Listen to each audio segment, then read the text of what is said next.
안녕하십니까, 친화근입니다. 발효와 부패에 대해서 알아봤는데요. 효소액, 효소 그쪽도 좀 더 알아보겠습니다.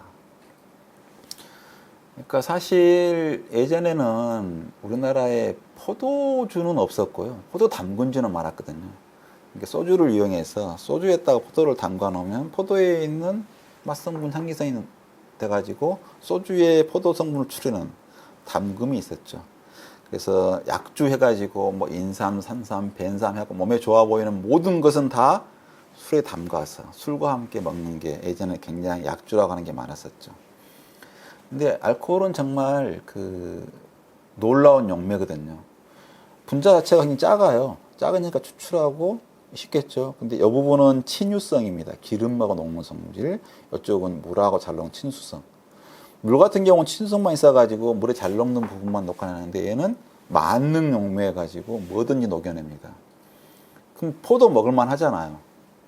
근데 포도로에다가 알코올을 추출하면 어떤 거든지 술로 추출하면 5만 개 다 들어오는데 특히 물에 잘 안 녹는 쓴맛 성분까지 같이 나와요. 그러니까 대부분 맛이 독해지고 써집니다. 특별히 그런 게 아니라 가장 잘 그런 쓴맛 성분까지 악착같이 잘 빨아내서 옛날같이 소화흡수 안 되고 뭐 이런 기능성 성분이 부족할 때는 사실 알코올로 추출해 먹는 게 좋은 방법이죠.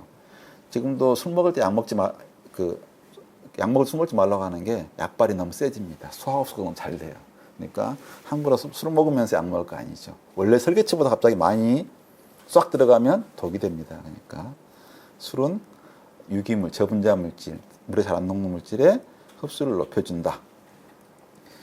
그게 이제 알코올에다가 추출, 알코올 담금이고, 그 다음에 옛날에 많이 담갔던 것, 옛날에도 아니죠. 이게 당절임. 이것보다 사실 많이 쓰고 있는 게 소금절임이죠. 염에다 염장. 소금에다 있는데 부담성이 없으니까 소금에 담가놓으면 오래 가니까 소금에서 녹아 분해다 나온 거죠. 우리 같은 경우는 당절임 별로 못했을 것 같은데요.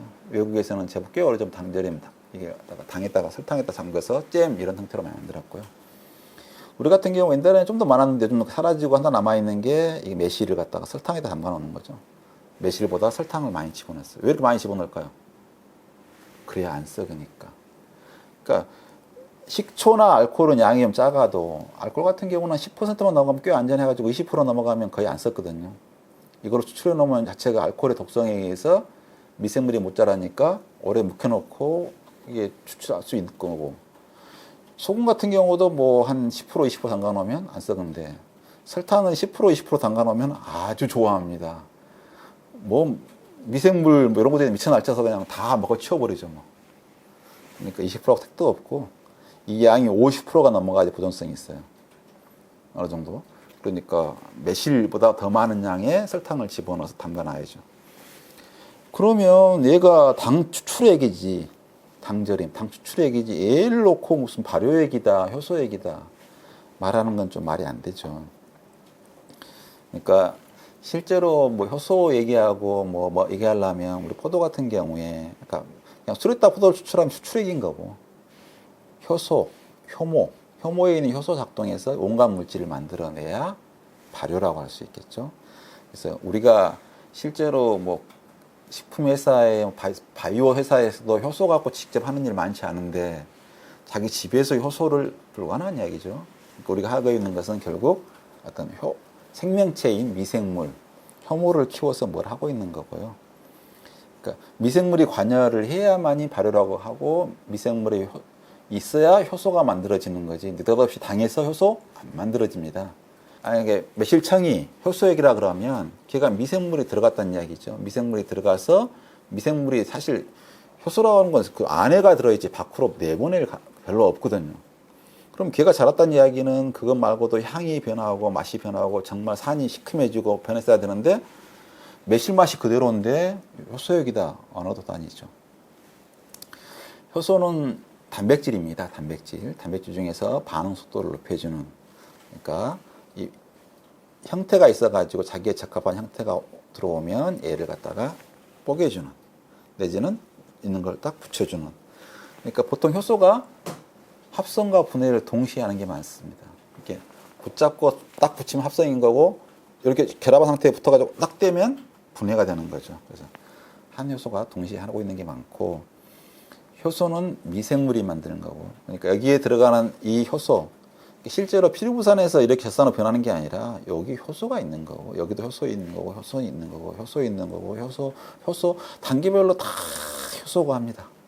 그럼 이 효소를 만들어서 효소 만고 있으면 미생물 필요 없어요.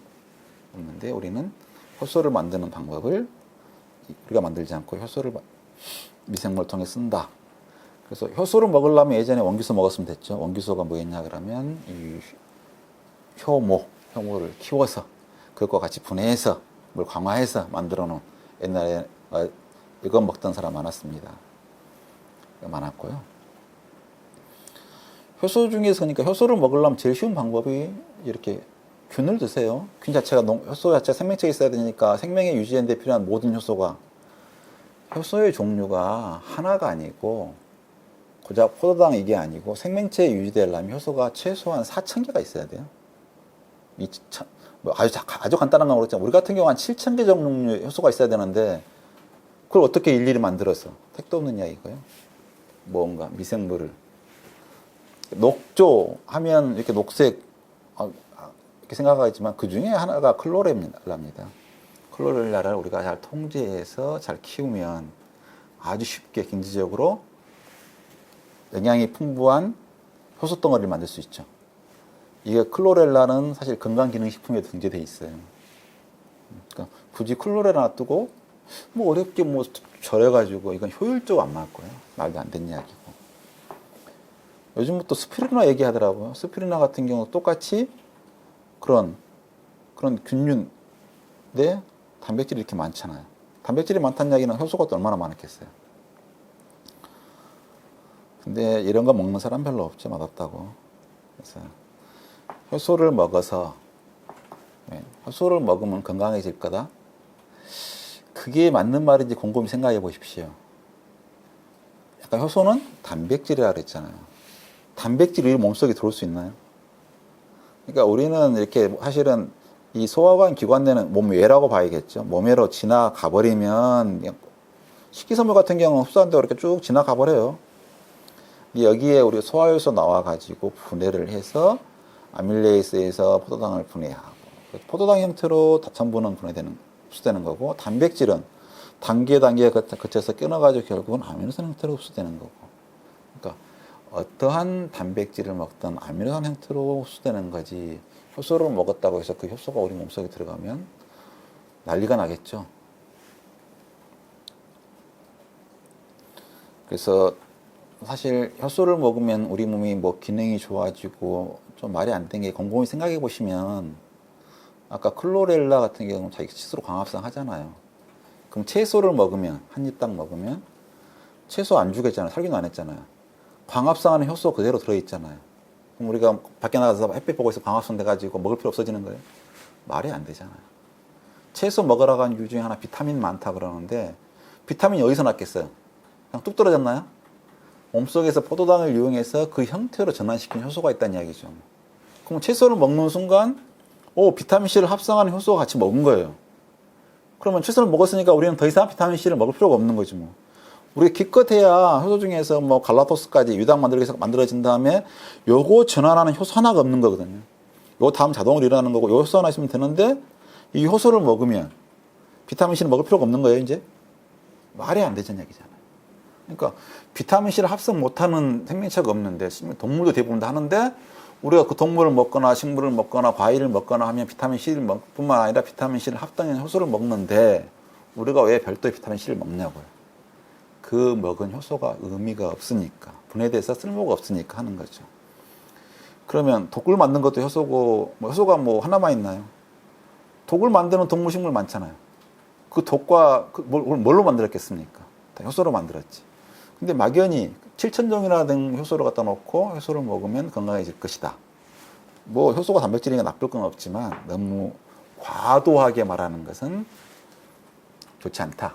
이 말씀을 드리겠습니다. 수고하셨습니다.